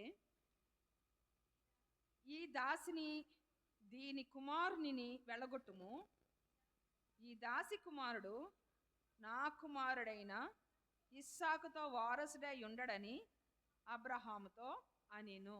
ఈ ఒక్క మాట చాలండి. ఇక్కడ చూద్దాం, పాపం ఈ యొక్క హాగర్, యాక్చువల్గా మనం ఆలోచిస్తే హాగర్ ఏమైనా అబ్రహాం వైపు చూసిందా? చూడలేదు. అబ్రహాంకి ఎప్పుడైనా భార్య అవ్వాలనుకుందా? అనుకోలేదు. ఈ హాగర్ ఎవరంటే ఒక దాస్, అంటే దాసి స్థానంలోనే ఉండి తన పని తను చేసుకుంటూ పోతుంది. అసలు ఈ హాగర్ని అనవసరంగా దాంట్లోకి తోసింది ఎవరు? శారమ్మాయి కదా. తోసి చేసుకోనంటే అప్పుడు కూడా యజమానురాలకి వ్యతిరేకం అనేది పెట్టలేదు. ఎందుకంటే ఈ హాగరు నేను అనుకుంటా యవనస్తురాలు అయి ఉంటుంది కదండి. అబ్రహాం ఎంతటి వాడండి? ముసలివాడు, లెక్క ప్రకారం అంతే కదా. అయితే ఈమె ఎంత లోబడే తత్వం అనంటే ఏమి పట్టించుకున్న మంచి జీవితాన్ని ఒక దాసి వలనే మంచి ప్రకారంగా తనకి ఏర్పరిచిన పని అంతా చేసుకుంటూ పోతుంటే ఆమెను తీసుకొచ్చి నువ్వు పో నా భర్తతో అంటే ఏం చేసిందండి? నో అందా? లేదు. ఎందుకో తెలుసా? తన దాసి తన యజమానురాలు యొక్క మాటను విన్నది. ముసలివాడైనప్పటికీ కూడా ఆ యొక్క యజమానుడు మాట విని ఆమె చెప్పిన మాట ప్రకారం చేసింది. కుమారుని కనడానికి ఇష్టపడింది. అయితే అప్పుడు కూడా శారమ్మ ఏమంటారు తెలుసా? ఈ కుమారుడు ఎవరో? నా కుమారుడు, దేవుడు నాకు కుమారుడిని ఇచ్చాడు అంటది. మరి అప్పుడేమనాలి? ఈ యొక్క హాగరు నీ కుమారుడేటి, నా కడుపులోంచి కదా పుట్టాడు అనాలా? అనలే. తన కుమారుడిగా తన చేతికే ఇచ్చింది. ఎందుకు? దాసి తన స్థానాన్ని మర్చిపోలేదు. నిజానికి ఇక్కడ హాగరు తన దాసి స్థానాన్ని మర్చిపోలేదు. అయినప్పటికీ కూడా తన్ని దేవుడు ఎప్పుడైతే జ్ఞాపకం చేసుకుని కుమారుని ఇచ్చాడో వెంటనే ఇప్పుడు దాసి ఏమైపోయింది? ఇప్పుడు ఇంటిలో ఉండడానికి వీల్లేదు. అంటే హాగర్ కూడా చేసిన పనులు ఉన్నప్పటికీ కూడా నిజానికి మొట్టమొదటిగా చూస్తే మరి హాగర్ ఎంతో దీనురాలనే మనం చెప్పాలి. యజమానురాలికి లోబడిన వ్యక్తి అని మనం చెప్పొచ్చు కదండి. అయితే మరి దీన్ని, ఈ దాసిని, దీని కుమారుని ఏం చేయాలి? బయటికి గెంటే అని చెప్పేస్తుంది ఆవిడ. బయటికి పంపించే, నా కంటికి కనిపించొద్దు అని. దాన్ని బట్టి అబ్రహాం ఏమయ్యాడటండి? కుమారుని బట్టి దుఃఖించాడంట. తన కుమారుడే కదండి. అయితే ఎంతటి అవమానాన్ని పొందుకుందంటే ఈ హాగరు కదండి, అవమాన రీతిలో తను అక్కడి నుంచి వెళ్ళిపోయింది. కానీ మొరపెడితే తను చూచుచున్నటువంటి దేవునికి మొరపెట్టింది. ఆయన ఏం చేశాడు? తన కుమారుని కూడా ఏం చేశాడు? విశ్రాంతిని ఇచ్చాడా లేదండి హాగర్కి? శ్రమపడి అవమానాలు, నిందలు పొందినటువంటి ఈ యొక్క దాసికి, ఈ హాగర్కి దేవుడు ఏం చేశాడండి? విశ్రాంతిని దయచేశాడు. అంటాడు కదా దేవుడు, నీ బిడ్డని చేత్తో పట్టుకో, ఏం చేస్తాను నేను? అతన్ని రాజులు 12 రాజుల్ని తన నుంచి లేవనెత్తుతానని దేవుడు వాగ్దానము చేశాడు. ఇప్పుడు ఆ యొక్క హాగర్ యొక్క జాతిని చూస్తే మనం ప్రపంచంలో ఎన్నో రకాలుగా విస్తరించి ఉన్నారా లేదండి? మరి దేవుడు మర్చిపోయాడా? విశ్రాంతిని ఇచ్చాడు ఆ హాగర్కి. దేవుడు విశ్రాంతిని ఇచ్చాడు హాగర్కి. ఇంకా మనం చూస్తే మనకు బాగా తెలుసు లేయా సంగతి కదా. ఒకసారి మనం ధ్యానం కూడా చేసాం లేయా గురించి. మరి ఎంతమంది గుర్తుందో నాకు తెలియదు. కానీ లేయమ్మను చూస్తే గనక ఏం చేశాండి పాపం? లేయా అడగలేదండి యాకోబుని పెళ్లి చేయమని. అన్ని రిఫరెన్స్ నేను చెప్పట్లేదు, ఎందుకంటే టైం అవుతుంది కనుక, రైట్? లేదంటే తర్వాత మీరు చదువుకున్నా కూడా పర్వాలేదు. లేయా పరిస్థితి చూస్తే గనక ఆమె అసలు ఎట్టి పరిస్థితుల్లో కూడా తన ఊహలో కూడా తను అనుకోలేదు. ఎవరి గురించండి? యాకోబు గురించి. ఎందుకంటే ఆల్రెడీ లేయాకి ఏం తెలుసు? తన యొక్క చెల్లెలికి తన భర్త కాపోతున్నాడు అని తెలుసు. ఎందుకంటే 7 సంవత్సరాలు ఏం చేశాడు? కొలువు చేశాడు కదండి. చేసినప్పటికీ కూడా ఈ యొక్క లేయమ్మని ఏం చేశారండి? భయంకరంగా అవమానించినట్టే. ఇప్పుడు పెళ్లి చేసేసుకుని ఉదయాన్నే నాకు ఈమెను పెళ్లి చేస్తావా అని తన మామతో గొడవడ్డానికి వెళ్ళాడా లేదండి? ఎవరు? యాకోబు. ఎదురుకుండా భార్యను పెట్టుకొని ఎలాగుంటుందండి ఆవిడికి? మనసు బాధ ఉంటుందా లేదా? ఇంకా నాకు అవసరం, లైఫ్లో వీడు అవసరమే లేదన్నట్టు ఇప్పుడు ప్రజెంట్ ఉన్న వాళ్ళైతే అనే అవకాశాలు ఉన్నాయి కదా. కానీ ఓర్చుకుందామే. ఓర్చుకుని ఏం చేసిందో తెలుసండి? యెహోవా తండ్రికి మొరపెట్టిందంట. అప్పుడు దేవుడు ఏం చేశాడటండి? ఆమెని జ్ఞాపకం చేసుకొని ఆమె అవమానమును అంతా తొలగించడానికి ఆమెను ఏం చేసండి? గర్భవతిగా చేసి ఆమెకి కుమారుని ఇచ్చాడు. అంటే ఈ యొక్క ఇశ్రాయేలీలు ఉన్నటువంటి ఆ యొక్క బిడ్డలందరికీ, ఆ ఇశ్రాయేల్ గోత్రాలన్నిటికి మొట్టమొదటి వాడు ఎవరండి? లేయమ్మకు పుట్టినటువంటి కుమారుడు. అంటే రూబని తర్వాత ఏవో చేసే తర్వాత సంగతి. కానీ మొట్టమొదటి స్వాస్యముని ఎవరికి ఇచ్చాడు దేవుడు? లేయమ్మకే ఇచ్చాడు. అంటే మళ్ళీ ఇంకొక మాట కూడా నేను చెప్పాను, గుర్తుందో లేదో, తన పితరుల దగ్గర సమాధి చేయడం అనేది చాలా శ్రేష్టమైనది. బైబిల్ గ్రంథంలో పాత నిబంధనలో చూస్తే ఆ పితరుల సమాధి దగ్గర మరి శ్రేష్టమైనటువంటి స్థానంలో సమాధి చేయబడిన వాళ్ళు ఎవరు? లేయమ్మే, రాహేల్ కాదండి. రాహేల్ ఎక్కడ? దారిలో ఎక్కడో చనిపోయింది ఆవిడ. ఆ ఒక చెట్టు కింద, మస్తకి వృక్షం కింద కప్పెట్టేశాడంట కదా. మరలా వెళ్ళి చూడడానికి అక్కడ ఒక స్తంభం ఉంది అని చెప్తా ఉంటుంది బైబిల్ గ్రంథంలో చూస్తే. కానీ లేయమ్మ ఎక్కడ పాతి పెట్టబడిందండి? తన పితరుల దగ్గర. అబ్రహాముని ఎక్కడ పాతి పెట్టారో, శారముని ఎక్కడ పాతి పెట్టారో, రిబ్కాని ఎక్కడ పాతి పెట్టారో, ఇస్సాకుని ఎక్కడ పాతి పెట్టారో అదే లైన్లోకి ఎవరు వచ్చారు? లేయా. రాహేల్ కాదండి. అవమానము, నిందలు, తను ఎంత భయంకరంగా అవమానించినప్పటికీ చెల్లెలు అవమానించింది, భర్త అవమానించాడు, ఒకవేళ దాసులు ఏమన్నారో తెలియదు, ఊర్లో వాళ్ళు ఏమన్నారో తెలియదు. అయినప్పటికీ కూడా యెహోవా తండ్రి మీద ఆశ పెట్టుకొని మొరపెట్టింది. తన జీవితము చరిత్రలో తనది కూడా యాకోబు పితరుల కుటుంబములో, అబ్రహాము యొక్క కుటుంబములో రాయబడి ఉంది. ఆమె యొక్క సమాధి కూడా అక్కడే ఉందన్నమాట. అటువంటి గొప్ప విశ్రాంతిని దేవుడు ఎవరికి అనుగ్రహించాడండి? లేయమ్మకి అనుగ్రహించారు. ఇంకా మనం ముందుకెళితే గనక రోగములండి, భయంకరమైన రోగాల చేత పీడింపబడతా ఉంటాం. ఈ భయంకరమైన రోగాల నుంచి బాగా మీరు చెప్పండి, ఒక సీనియర్ మోస్ట్ రోగిస్తున్నాడు. ఎవరు చెప్పండి బైబిల్లో సీనియర్ మోస్ట్ ఎవరో చెప్పాలి. బాగా క్యాచ్ చేశారండి. ఎవరండి ఆయన? 35 38 38 సంవత్సరాలు. ఎవరండి ఆయన? ఎక్కడున్నారు ఆయన చెప్పండి, ఎక్కడన్నా చెప్పగలరా ఎవరన్నా? యోహాను సువార్త 5వ అధ్యాయం మనం చూసినట్లయితే ఏముందటండి అక్కడ? యెరూషలేములో గొర్రెల ద్వారం దగ్గర హెబ్రీ భాషలో చెప్పేటువంటి ఒక వర్డ్ ఏంటండి? అది బెతెస్దా. ఏంటది? బెతెస్దా కదా. అదేంటి? మండపాలు, 5 మండపాలు కలిగినటువంటి స్థలం. ఈ మాటకి ఉదయం వింటా ఉన్నాను నేను. అయితే ఆ మాటకి ఏంటంటే కనికరం అని అర్థం అంట. అయితే కనికరం కలిగినటువంటి ఆ స్థలాల్లో ఒక వ్యక్తి ఎన్ని సంవత్సరాలు ఉన్నాడండి? ఇక్కడ 38 ఏండ్ల నుంచి జబ్బుతో బాధపడి ఆ యొక్క పరుపు మీద పడుకొని ఉన్నాడు. అయితే ఇతని పరిస్థితి చూస్తే కనుక ఎంత భయంకరం! 1 కాదు 2 కాదండి, 38 సంవత్సరాలు అంటే చూడండి భయంకరం. ఇక్కడ కొంత ఆత్మీయమైనటువంటి ఒక అర్థాన్ని మనం నేర్చుకోవాలండి, ఒక సత్యాన్ని, ఆత్మీయ సత్యాన్ని మనం నేర్చుకోవాల్సిన వారిగా ఉన్నాం. ఏంటనంటే ఇతడు ఆ 38 సంవత్సరాల నుంచి అక్కడ ఉన్నప్పుడు యేసుప్రభువారు వచ్చి అడుగుతూ ఉంటారు. ఏమని అడుగుతారు? అయ్యా నువ్వెందుకు దాంట్లోకి దూకలేదనంటే నన్ను ఎవ్వడు కూడా దాంట్లో వెయ్యట్లేదు అని అంటాడు కదా. యాక్చువల్ అక్కడ జరిగే విషయం ఏంటండి? దూత అంట ఎప్పుడు రావచ్చంట? ఆయా స్థలంలో చూడండి ఒక్కసారి 3వ వచనం. ఆయా సమయములకు దేవదూత కోనేటిలో దిగి నీళ్లు కదిలించట కలదు. నీరు కదిలింపబడిన పిమ్మట మొదట ఎవడు దిగునో వాడు ఎట్టి వ్యాధి గలవాడైనను బాగుపడను గనుక ఆ మండపంలలో రోగులు, గ్రుడ్డివారు, కృంటివారు, ఓచకాలు చేతులు గలవారు గుంపులుగా పడి ఉండిరి. ఎప్పుడైతే ఆ దేవదూత కదుపుతుందో, ఇక్కడ దేవదూత ఏమని ఉంది అక్కడ మాట?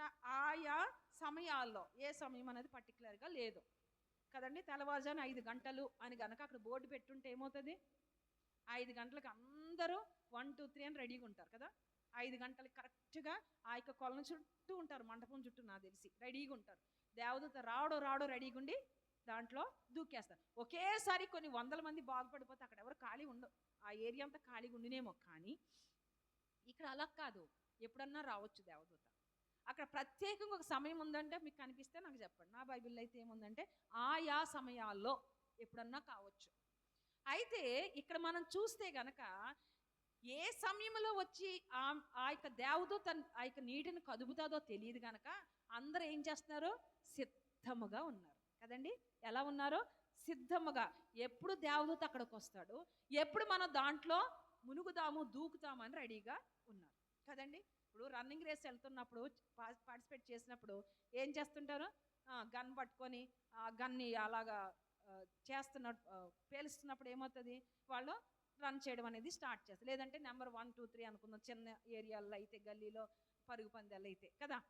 అయితే అందరూ అప్పుడు ఎలాగుంటారు? ఎప్పుడన్నా అనొచ్చు, అతడు అనొచ్చు. అందుకని చాలా అలర్ట్గా రెడీగా పొజిషన్లో కూర్చొని ఉంటారు కదండి. పొజిషన్లు ఉంటారు కదా. అంతేగాని నువ్వు అన్న తర్వాత లేచి కూర్చున్నప్పుడు పరిగెడతా అంటే కుదరదు.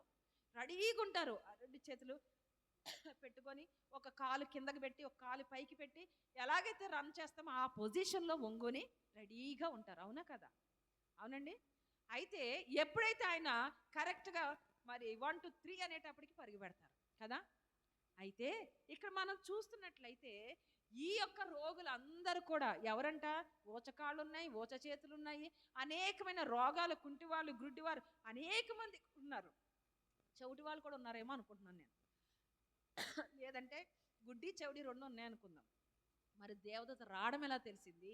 ఆ నీళ్లు కదపడం ఎలా తెలిసింది? వీటన్నిటికీ వాళ్ళు ఎక్కడి వరకు వచ్చున్నారంటే ఆ యొక్క ఎడ్జ్ వరకు వచ్చి కూర్చొని ఎప్పుడు దేవదూత వస్తుందా, ఆ నీళ్ళు సౌండ్ ఎప్పుడు వస్తుందా, ఎప్పుడు నేను దాంట్లో పడదామని చాలా జాగ్రత్తగా మరి వాళ్ళు సిద్ధపడి ఉన్నారు. మన జీవితాల్లో మనం సిద్ధపాటు లేకపోతే దేవుడిచ్చేది పొందుకోవడానికి కూడా అర్హత కోల్పోతామటండి. అర్థమైందా? దేవుడు ఏం చేస్తాడు? 2 చేతులతో పట్టుకొని, ఆయనకు అన్నీ తెలుసు, ఇలాంటి కాంట్రవర్సీ సంబంధించిన మాటలు మాట్లాడొద్దు, ఇలాగ తీసుకొచ్చి మన చేతులు ఇచ్చేటప్పటికి తీసుకునే చేతులు మనకు ఉండాలి కదా. అంటే మనకి సిద్ధపాటు, ఆయన ప్రార్థనలో ఉన్నట్టు ఆ నిరీక్షణ కోల్పోని పరిస్థితి, ఆయన సన్నిధిలో ఉన్నటువంటి ఆ విశ్వాసము కోల్పోని పరిస్థితి, ఇవన్నీ మనకు ఉన్నప్పుడు మాత్రమే ఆయన ఇచ్చేటప్పుడు మనం పొందుకోగలం. ఇక చాలే, అయిపోయిందిలే ఇంకా అని నిరీక్షణ వదిలేస్తే ఎప్పటికీ కూడా ఆ యొక్క సహాయతను మనం పొందుకోలేము. దానికోసం ప్రయత్నించే వారిగా ఉండాలా వద్దా? అక్కడ కూడిన వాళ్ళు అందరూ కూడా ప్రయత్నించే వారిగానే ఉన్నారు. ఈ 38 సంవత్సరాల వ్యక్తి తప్పితే, ఆ యొక్క రోగిష్టి తప్పితే. అయితే అతను ప్రయత్నించట్లేదు కదా, ఎవరు నాకు సహాయం చేయట్లేదు, అంత మాత్రం దేవుడు విడిచిపెట్టాడా? లేదు. కానీ ఏమైంది? అతను కనుక ప్రయత్నిస్తే ఒక 2-3 సంవత్సరాల్లోనే స్వస్థత పొందుకునేమో. ప్రయత్నించలేదు గనక 38 సంవత్సరాలు పట్టింది. అర్థమైందండి నా మాట? ప్రయత్నిస్తే అంటే అర్థం ఏంటి? మన జ్ఞానాన్ని ఉపయోగించి కాదు, దేవుని యొక్క విశ్వాసంతో, దేవుని యందు విశ్వాసంతో, దేవుని యందు నిరీక్షణతో ఆయన కృపను పొందుకోవడానికి మనం ఏం చేయాలంట? సిద్ధపాటు, ప్రయత్నం అనేది ఖచ్చితంగా ఉండాలి. ప్రయత్నించు, ప్రార్థించు, ఇది మానవ జీవితం. నువ్వు ప్రయత్నించు, ప్రార్థించు. ప్రార్థన లేపని నీ ప్రయత్నాలకి ప్రతిఫలం ఉండదు. నీ యొక్క ప్రయత్నాలు ఎక్కువ ప్రార్థన చేయకపోయినా ప్రతిఫలము ఉండదు. రెండు మనకు ఉండవలసిన అవసరం ఉంది. అయితే తన ప్రియులు నిద్రించుండగా ఆయన వారికి అనుగ్రహిస్తానని చెప్పాడు కదా. అంటే ఎవరికి? ఇదిగో ఈ 38 సంవత్సరాల బాధపడినటువంటి వ్యక్తికి. అతనికి అనుగ్రహించాడా దేవుడు? లేదా? అనుగ్రహించాడు. కానీ ఏమైందండి? 38 ఇయర్స్ పట్టింది పొందుకోవడానికి. ఎందుకు? ఇంత కూడా అతని ప్రయత్నం అనేది లేదు అక్కడ. కానీ దేవుడు కనికరం గల దేవుడు గనక విడిచిపెట్టక ఆయన తప్పకుండా అతనికి సహాయం చేశారు. అర్థమైంది కదండి నా మాటలు ఇక్కడ? అయితే నా మాటలు కాదు, దేవుని యొక్క వాక్య లోతు అది. అతడికి మరి ఆ రోగం నుంచి విడుదల అనేది పొందుకున్నాడు, విశ్రాంతిని పొందుకున్నాడు. దీనికి కారణం ఏంటి? ఏ విధంగా ఇది జరిగింది అని అంటే గనక దేవుని యొక్క కనికరము ఆయన చెప్పిన మాట ప్రకారము ఏం చెప్తున్నారు? ఆయన ప్రయాసపడి భారము మోసుకుంటున్న సమస్త జనులారా ఏం చేస్తారు? మీరు నా యొద్దకు రండి, నేనేం చేస్తాను? మీకు విశ్రాంతిని ఇస్తానని ఆయన వాగ్దానము చేశాడు. ఇలాంటి స్థితిలో మనము ఉన్నట్టు, ఈ విధంగా ప్రభు సన్నిధిలో ఉన్నటువంటి ప్రభు మనతో మాట్లాడుతూనే ఉన్నారు. ఏమనంటే, అయ్యా నీవు ఎక్కడ కూడా పరుగు పెట్టవలసిన అవసరం లేదు, విశ్వాసముతో నిరీక్షణతో ప్రభు సన్నిధిలో ఉండి ఆయన వాక్యానుసారంగా కనుక మనం ముందుకు కొనసాగితే ఆయన తప్పకుండా సహాయం చేస్తానని మనకి వాగ్దానము చేస్తున్నాను. నేను ముగించబోతానండి. ఇంకొక విషయం, ఇంతే కాకుండా మరి వ్యసనాలతో ఏం చేస్తామటండి? భారాన్ని మోస్తూ ఉంటామట. 1 సంవత్సరమా, 2 సంవత్సరాల, 10 సంవత్సరాల, ఇదంతా మన చేతుల్లో ఉన్నటువంటి విషయం కాదు. కానీ వ్యసనాలతో ఏం చేస్తూ ఉంటామంటే ప్రభువుకి మరి దూరం అయిపోతూ ఉంటాము. మన భారము రోజు రోజుకి ఏమవుద్దండి? ఇంక్రీజ్ అయిపోతూ ఉంటుంది అనమాట. అలాంటి వ్యసనాలతో బాధపడినటువంటి వ్యక్తి ఎవరో తెలుసా? సంసోను కదండి. ఈ సంసోన్ని దేవుడు ఎంతగా ప్రేమించాడంటే చూడండి, ఒకసారి ఆలోచిద్దాం. సంసోన్కి ఆయన తల్లి గర్భంలోకి పుట్టకముందు దేవుడు ఏం చెప్పంటే తల్లికి ద్రాక్షావల్లికి సంబంధించింది ఏది కూడా బిడ్డకి ఇవ్వద్దు అని, తన జుట్టుని కట్ చేయొద్దు అస్సలు. ఎందుకంటే అతని కింద ఉంటుంది ఏంటది? నాజీరు చేయబడినవాడు. అంటే అర్థం ఏంటో తెలుసా? వ్రతము పూనినవాడు. మన దేశంలో ఎక్కువ వ్రతాలు పూనుతుంటారు. ఎంతసేపు? 2 గంటలు, 1 గంట, సంవత్సరానికి ఒకసారి, వీలుంటే 40 రోజులు. ఈ వ్రతాలు అది కాదండి ఇక్కడ దేవుడు చెప్పింది. తన జీవిత కాలం అంతయు కూడా వ్రతం పూనేటువంటి వ్యక్తిగా దేవుడు ఎన్నుకున్నాడు. ఎవరిని? సంసోను. ఈ సంసోన్ని అలా ఎన్నుకుంటే ఈ సంసోనికి మరి ఏమైందండి? ఒక వ్యసనం అనేది పుట్టుకొచ్చిందంట. ఏంటి ఆ వ్యసనం అండి? ఎవరిని చూశాడండి తను? ఆ యొక్క దెలీలాని చూశాడు. తనకు అది ఒక వ్యసనం అయిపోయింది. ఈ వ్యసనంతో పాటు ఏమైందో తెలుసా? ఆమె చక్కగా నిద్రపుచ్చిందంట. 2వ వ్యసనం. ఈ వ్యసనంలో పడిపోయి తన యొక్క నాజీరు చేయబడినటువంటి విధానాన్ని మర్చిపోయాడు. ఏమాత్రం ఆమె మరి ద్రాక్షారసం ఇచ్చిందేమో తెలీదు, కానీ దేవుడు చెప్పిన మాట ఏమిటి? అతను అంత మత్తుగా నిద్రపోవడానికి కారణం ఏంటి? ద్రాక్షారసం డెఫినెట్గా తాగాడేమో అని నేను అనుకుంటా ఖచ్చితంగా. కానీ దేవుడు చెప్పిన మాట ఏంటి? ద్రాక్ష వల్లి నుంచి వచ్చే ఏది కూడా అతను అంటడానికి వీల్లేదు. కానీ తన వ్యసనం వల్ల ఏమైందో తెలుసా? దేవుడు తనకిచ్చిన వాగ్దానం ఏంటో తెలుసండి? వ్రతం పూనుకొని నువ్వేం చేయాలి? ఈ ఫిలిస్తీన్లందరినీ కూడా నాశనం చేసి ఇశ్రాయేలుని కాపాడాలి. అంతటి జనాంగమును అంతటిని ఎవరి భుజం మీద పెట్టాడు దేవుడు? శాంసోను భుజం మీద, సంసోను భుజం మీద పెడితే వాగ్దానాన్ని మర్చిపోయి ఏం చేశాడండి? చేయకూడనటువంటి కార్యము, దేవుడు చెప్పినటువంటి మాటను వినకుండా అనవసరంగా తన మీదకి పెద్ద భారమును తెచ్చుకున్నాడు. అప్పుడు సంసోను పరిస్థితి ఏంటి చెప్పండి ఒకసారి.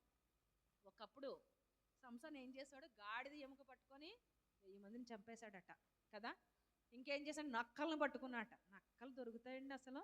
నక్కలను పట్టుకుని వాటి తోకకి దివిటీలు 2 తోకలు కట్టేసి దివిటీలు వెలిగించేసి ఈ ఫిలిస్తీన్ల మరి పొలాల్లోకి వదిలేశాడంట. మాటలండి సంసోను యొక్క బలం. సంసోను ఇంకేం చేశాడండి? లయన్ని చంపేశాడటండి కదా.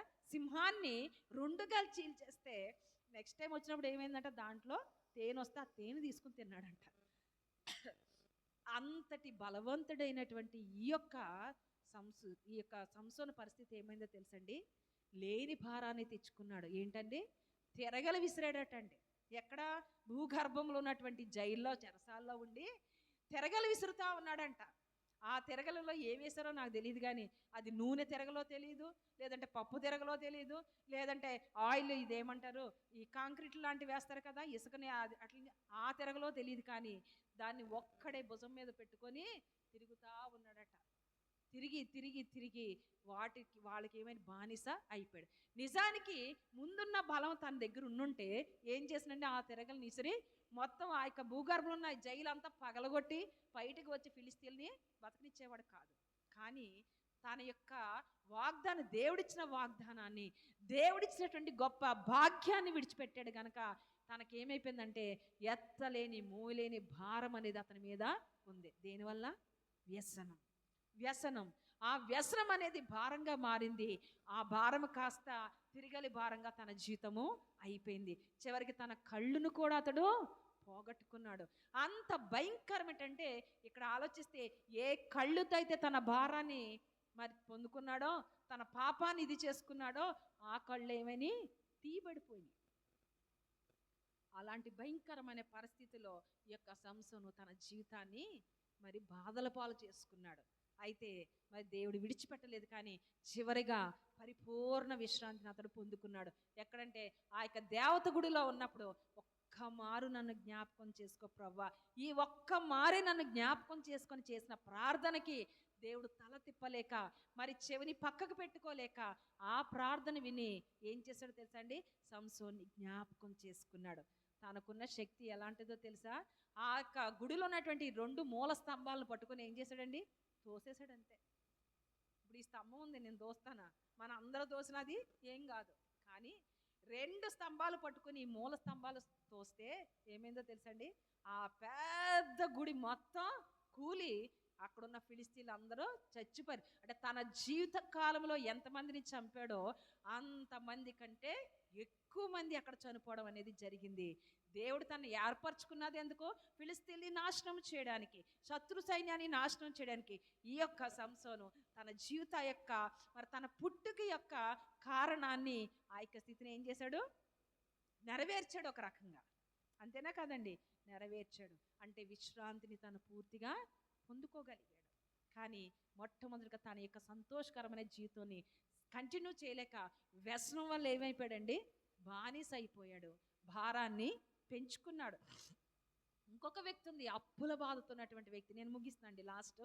ఈ యొక్క అప్పుల బాధ ఉన్నటువంటి ఈ వ్యక్తి ఎక్కడ కనిపిస్తుంటారో మనకి 2వ రాజుల గ్రంథం 4వ అధ్యాయం 1వ వచనంలో మనం చూస్తే, ప్రవక్త భార్య తన యొక్క భర్తను పోగొట్టుకొని తన కుమారులను ఏం చేస్తున్నారట? అప్పులు వాళ్ళు తీసుకుపోతారంటే ఎవరి దగ్గరకు వచ్చి ప్రార్థన చేసిందండి? ఎలీషా యొద్దకు వచ్చి ప్రార్థన చేసి అడుగుతుంది, అయ్యా ఏం చేయను నేను, ఇలాగ అప్పులు వాళ్ళు ఇలా అంటున్నారు, నా భర్త ఎంత భక్తి కలిగిన వాడో తెలుసు కదా నీకు అన్నప్పుడు ఆయన ఏమంటున్నాడు? ఇంట్లో ఏముందమ్మా? ఒక నూనె కొండ ఉంది. అది ఎంత చిన్న నూనె, కొంచెమే ఉంది నూనె, మొత్తం ఖాళీ కాదు, అది కొంచెం ఉంది. ఆ కొంచెం చాలు. ఏం చెయ్యాలి నువ్వు? అన్ని పాత్రలు తెచ్చుకొచ్చి దాంట్లో కొంచెం కొంచెం నువ్వేం చేస్తావు, దాంట్లోకి తోడేయి నీ దగ్గర ఉన్న కొంచెం. ఆ కొంచెం ఉంది కనుక దాన్ని ఏం చేశారు, అభివృద్ధి పరిచి అప్పులనే భారాన్ని నుంచి విడుదల ఆమెకి దయచేసి నీ జీవిత కాలం అంతయు నీవు నీ కుమారులు పోషింపబడమని దేవుడు వాగ్దానం చేశాడు. సమరయ స్త్రీ గురించి కూడా మనకు బాగా తెలుసు. ఆ సమరయ స్త్రీ ఏం మోస్తుందండి?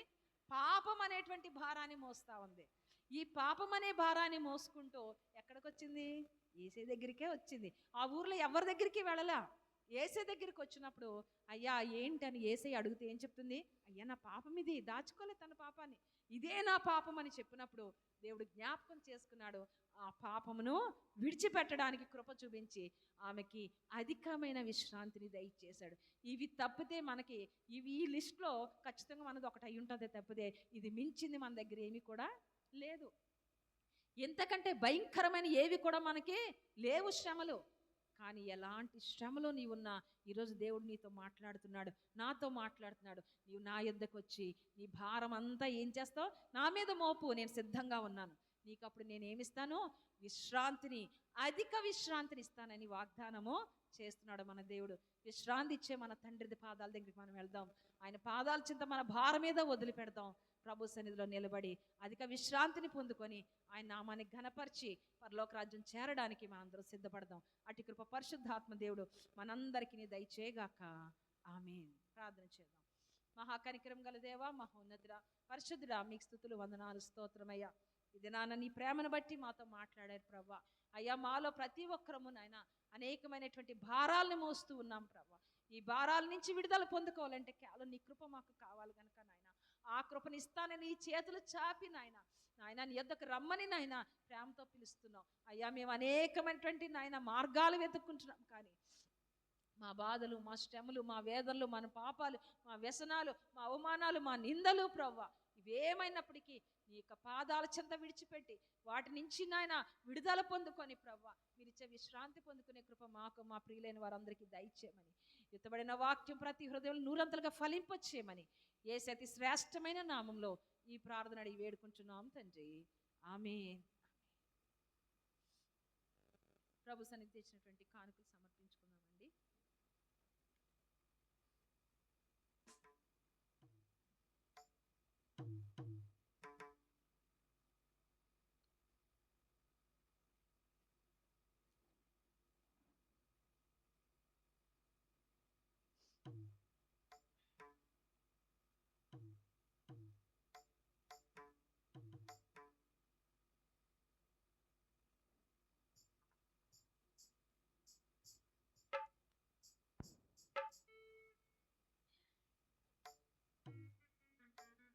ఈ సమయంలో ప్రభు సన్నిధి తెచ్చిన కానుకలు సమర్పించుకుందాం. కానుకలు సమర్పించుకొనిచుండగా నీవు చేసిన ఉపకారములకు నేనేమి చెల్లించు అని పాటను పాడతామండి. మైనర్.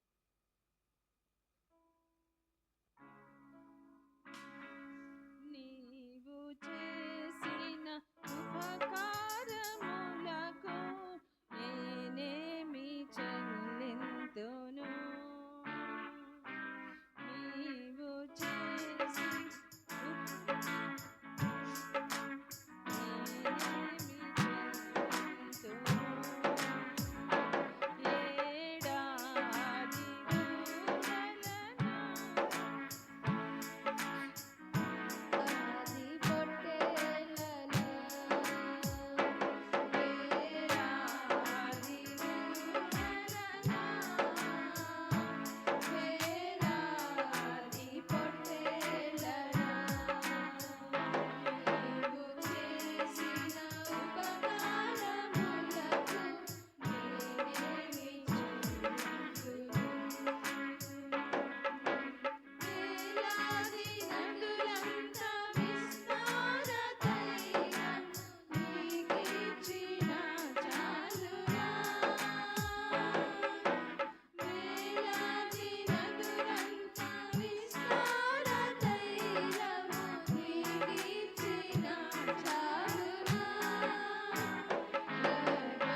పెట్టబడిన కానుకల నిమిత్తము, అదేవిధంగా చివరి ప్రార్థనగా మన మధ్యనటువంటి బేబీ గారు ముందుకు వచ్చి ప్రార్థన చేయవలసిందిగా ప్రభు పేట మనం చేస్తున్నాం.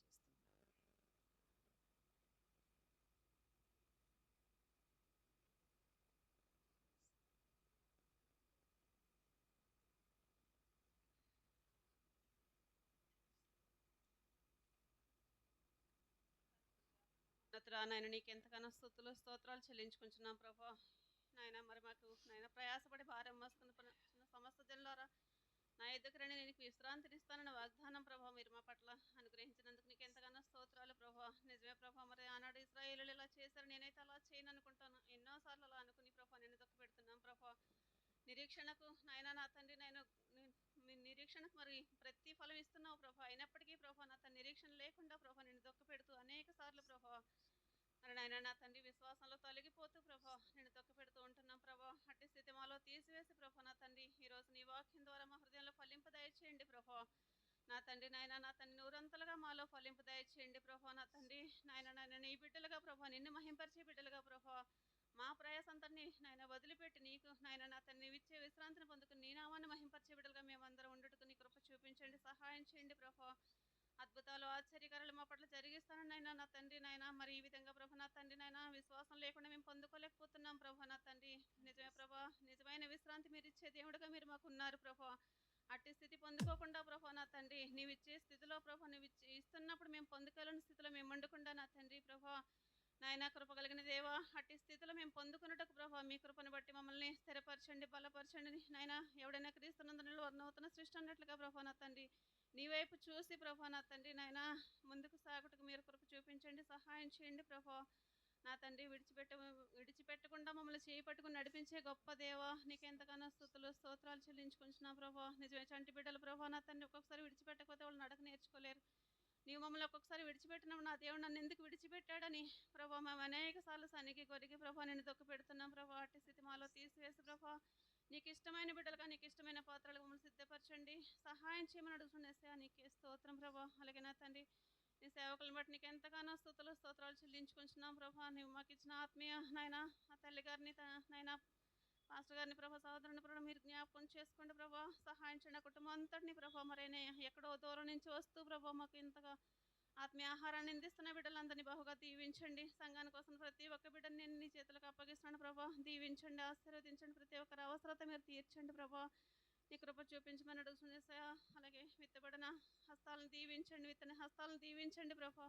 అతను నాయన నీ సంఘ అభివృద్ధి కోసం వాడబడుటకు నీ కృప చూపించమని నీ ప్రతి విషయంలో ప్రభా నీ కృపలో ముందుకు మేము సాగుటకు ప్రభా నాయన మమ్మల్ని ప్రభా బలపరిచి నాయన ప్రభా అంతం వరకు సహించిన వాడు రక్షించబడాలి అన్నట్లుగా ప్రభా నా తండ్రి నీ అక్కడలో ఎత్తబడి గుంపులు మేమందరం ఉండటకు ప్రభా, మేమే కాకుండా మా కుటుంబ సభ్యులందరూ ఉండటకు మీ కృప చూపించి సహాయం చేయమని నాయన మా ప్రభుని మా రక్షకుడిని యేసుక్రీస్తు నామములో అడిగి వేడుకొనిచున్నాను తండ్రి, ఆమేన్.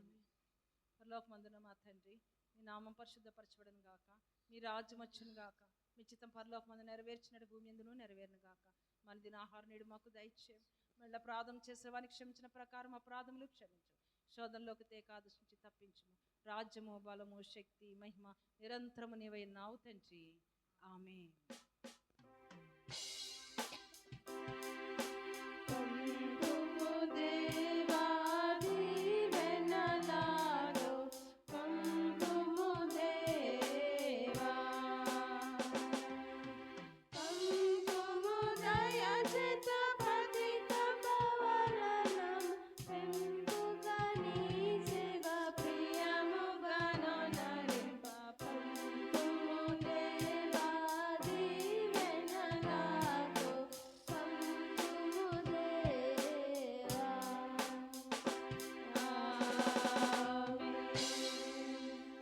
నా ప్రాణమా యెహోవాను సన్నిధించుము, నా అంతరంగంలో ఉన్న సమస్తము ఆయన పరిశుద్ధ నామమును సన్నిధించుము. నా ప్రాణమా యెహోవాను సన్నిధించుము, ఆయన చేసిన ఉపకారములలో దేనిని మరువకము. నా ప్రాణమా యెహోవాను సన్నిధించుము, ఆమేన్. ఇప్పుడు మన తండ్రి అయిన దేవుని యొక్క ప్రేమ, కుమారుని యొక్క కృప, పరిశుద్ధాత్మని యొక్క అన్యోన్య సహవాసము ఇప్పుడు ఎల్లప్పుడు సదాకాలము కూడిన ప్రతి బిడ్డకి నిత్యము నిరంతరము రాకడ వరకు తోడయుండి నడిపించునుగాక, ఆమేన్.